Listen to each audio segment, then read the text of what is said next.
Human life diversified है। कोई एक पर्टिकुलर फील्ड में जाना ही सबके लिए वो आवश्यक नहीं है। मेरा नाम बीएन सिंह है। मैं अभी विशेष सचिव ग्रामीण अभियंत्रण उत्तर प्रदेश सरकार में हूँ। लेकिन जो अभी इशू आपने इनिशिएट किया उस पर अपने व्यूज़ दो कारणों से बता सकता हूँ। एक तो पब्लिक सर्विस में रहा, लगातार दिल्ली में रहा, नोएडा में कलेक्टर रहा 2017 से 2020 तक, और सबसे बड़ी बात कि एक पेरेंट्स फादर हूँ, तो पेरेंट के रूप में भी जो एक्सपीरियंस कर रहा हूँ वो मैं आपसे शेयर कर सकता हूँ। धन्यवाद आपका बहुत बहुत। तो सर ये बताएं, ये जो बच्चों में आजकल इतना स्ट्रेस हो रहा है, इसका कारण आपको क्या लगता है और बच्चे क्या कर सकते हैं इस स्ट्रेस को अपने लाइफ में कम करने के लिए? देखिए, इसको मैं एक्सपर्ट तो नहीं हूँ, लेकिन अपने व्यूज़ बता रहा हूँ आपको। आज के समय में जो प्रेशर्स हैं, एक तो because of our market economy हम लोग इसको बहुत अधिक क्वांटिफाई कर दिए हैं टारगेट को, और अपने बच्चे को चाहते हैं कि गिवन रिसोर्सेज में उन टारगेट्स को अचीव कर लें, और बहुत अधिक प्रेशर डालते हैं। इसके पीछे एक और थिंकिंग हमारी जो लगती है कि ह्यूमन लाइफ डाइवर्सिफाइड है। कोई एक पर्टिकुलर फील्ड में जाना ही सबके लिए वो आवश्यक नहीं है। समय की आवश्यकता है, सोसाइटी का प्रेशर पड़ सकता है, लेकिन ह्यूमन माइंड की डाइवर्सिटी इतनी अधिक है कि जिस फील्ड में कोई जाना चाहता है, जिस लेवल तक जाना चाहता है, उसको अप्रिशिएट करके उसमें एक सेंस ऑफ हैप्पीनेस और सेटिस्फैक्शन ढूंढना चाहिए।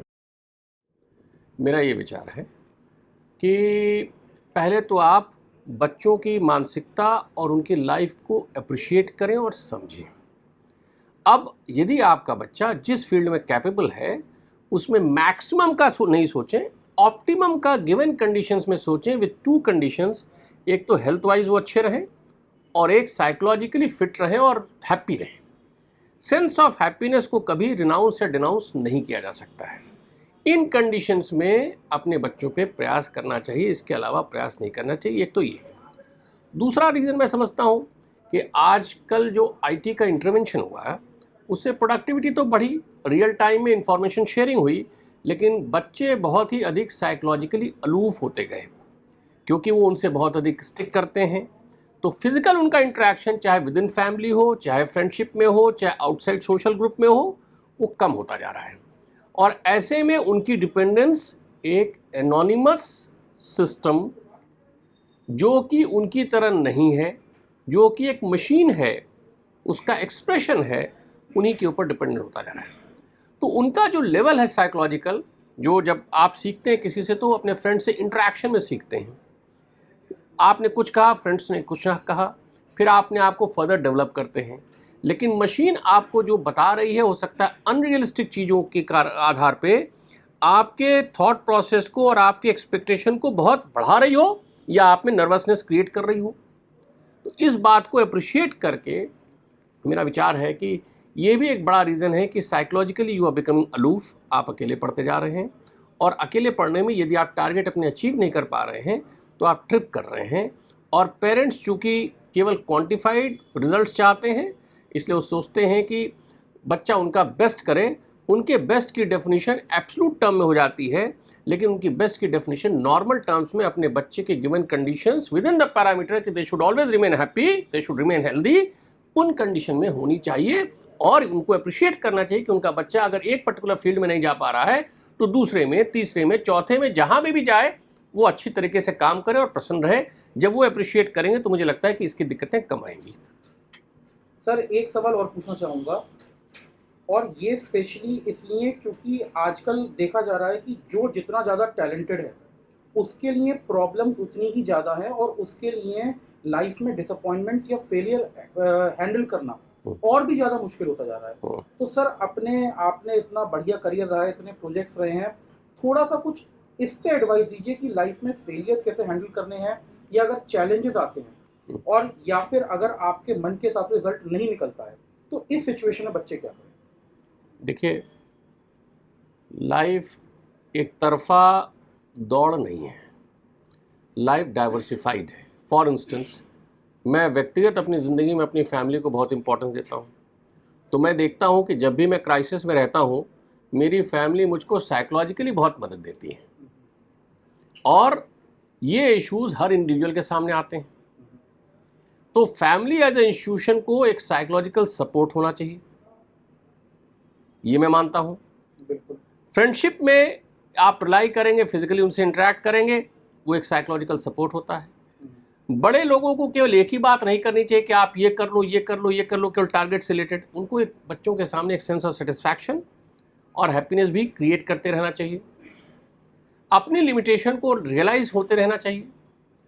तो मेरा मानना है कि हमको अपनी लाइफस्टाइल जिस तरह से हम डिफाइन कर रहे हैं उसमें परिवर्तन लाना पड़ेगा, और इसका ये आधार कि आप एक ही डायरेक्शन में केवल सफलता सफलता, टारगेट टारगेट। और आपने ठीक कहा कि जो लोग बहुत अधिक सक्सेसफुल हो रहे हैं वो बहुत अधिक स्पेशलाइज्ड हो गए हैं। तो एक डाइवर्स सिस्टम जिसमें कि उनकी कुशनिंग हो ठीक ठाक, जैसे मैंने फैमिली का एग्जांपल दिया कि family is a very good cushion, वो मिस कर जाते होंगे। बिल्कुल। फ्रेंडशिप मिस कर जाते होंगे क्योंकि सारे समय में उनको अपना प्रोफेशनलिटी दिखाई पड़ती है। तो ऐसी स्थिति में चूंकि सक्सेस नहीं मिलता, सक्सेस बहुत अधिक कंडीशंस पे होता है, एक्सपेक्टेड लेवल पे सक्सेस नहीं मिलता होगा। और सक्सेस अकेले वही नहीं है, क्योंकि आप अगर उसमें सबसे सक्सेसफुल होंगे तो at some point in time you will sink. तो लाइफ को एक ब्रॉडर गोल में देखना चाहिए। ये एक मीडियम है। प्रोफेशनल सक्सेस पाना is only a vehicle to lead a good life. Good life की डेफिनेशन अलग होनी चाहिए, और ये एक माध्यम है। इस माध्यम का उतना ही अधिक उपयोग होना चाहिए जितना कि आप अच्छी जिंदगी जी सकें। ये मेरा विचार है। इसलिए अपनी लाइफ को एक पर्सपेक्टिव में देखना बहुत महत्वपूर्ण है, रादर देन कि हम केवल सक्सेस सक्सेस सक्सेस के बारे में सोचें। मिले तो भी दुखद रहेगा क्योंकि आप सारी चीजें मिस कर जाएंगे एक्सेप्ट सक्सेस, अकेले हो जाएंगे, और नहीं मिले तो भी दुखद हो जाएंगे। तो इससे अच्छा कि आप एक डाइवर्सिफाइड सिस्टम, एक ब्रॉडर सिस्टम जिसमें कि कुशनिंग हो, और specially family as a institution पे जरूर ध्यान दें। मुझे लगता है कि इश्यूज रिजॉल्व हो सकते हैं। आजकल बिजी रहना एक फैशन भी हो गया है और एक एक्सक्यूज भी हो गया है, और आई एम श्योर कि आप तो काफ़ी बिजी रहे होंगे। तो क्या एक्चुअली बिजीनेस में और सक्सेस में कोई हमेशा का कनेक्शन है, या क्या बिजीनेस या हैप्पीनेस में से एक चुनना पड़ता है? क्या बिजनेस के बिना सक्सेस नहीं मिल सकती? देखिए, वो डिपेंड करता है कि सक्सेस आप कहाँ ढूंढ रहे हैं। यदि सक्सेस केवल अपने प्रोफेशनल फील्ड में ढूंढ रहे हैं और उसी को सक्सेस मानते हैं, वहाँ पे अगर आप कुछ बेहतर कर रहे हैं और उसी को मानते हैं, तो आपको बिजी रहना पड़ेगा, क्योंकि मार्केट इकॉनमी है। आप अपनी मेहनत करते रहेंगे और अलग अलग तरीके की एक्सपेक्टेशंस रहेंगी, लेकिन आप मिसडायरेक्टेड भी रहेंगे तो आप मेहनत करेंगे। देखिए, थिंकर थे वेबर। वेबर ने कहा है, और मैं उसमें बिलीव करता हूँ, कि 18 घंटे 24 घंटे में आदमी जो है वो इरेशनल होता है। ठीक, वो 6 घंटे 4 घंटे ही रेशनल हो पाता है, तो बाकी इरेशनैलिटी होती है। अब आप अपनी चीज़ों को कहाँ डायरेक्ट कर रहे हैं, ये महत्वपूर्ण है। अगर आपने मल्टीपल टारगेट्स रख लिए कि मुझे 2 घंटे अपने पेरेंट्स से भी बात करना है, एक आधे घंटे पेरेंट्स से भी बात करना है, अपने ब्रदर सिस्टर से भी बात करना है, अपने टीचर से भी बात करना है, थोड़ा सा नॉर्मल भी रहना है, थोड़ा सा लॉस्ट इन योरसेल्फ भी रहना है, कि भाई अपने को भी समय देना है, तो शायद आपकी उसमें भी आप व्यस्त हैं। लेकिन वो व्यस्तता आपको शारीरिक और मानसिक रूप से मजबूत कर रही है। आपको फिजिकल एक्सरसाइज भी करना है, वो व्यस्तता भी है, वो आपको मजबूत कर रही है।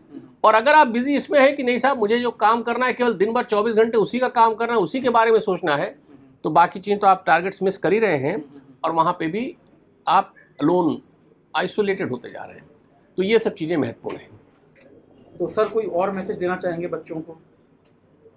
मैं मात्र इतना कहूँगा, हैव सेल्फ कॉन्फिडेंस। लाइफ का गोल केवल प्रोफेशनल सक्सेस ही नहीं, एक हेल्दी लाइफ और हैप्पी लाइफ होनी बहुत ज़रूरी है। दूसरा, अपनी फैमिली पे हमेशा विश्वास रखिए। ऐसे शॉक एब्जॉर्बर्स आपके लाइफ में हो जो कि आपको हमेशा सपोर्ट करते रहें। और सक्सेस का केवल एक मापदंड नहीं होता, सक्सेस के बहुत से मापदंड होते हैं। आप जो भी तैयारी कर रहे हो ज़रूर करिए, लेकिन अगर मिलता है तो बहुत अच्छा, नहीं मिलता तो भी बहुत अच्छा है। आप दूसरी फील्ड में फिर जाइए और अपना आराम से कूल और अच्छी ज़िंदगी जिए, इसके बारे में सोचिए। Thank you mister Singh.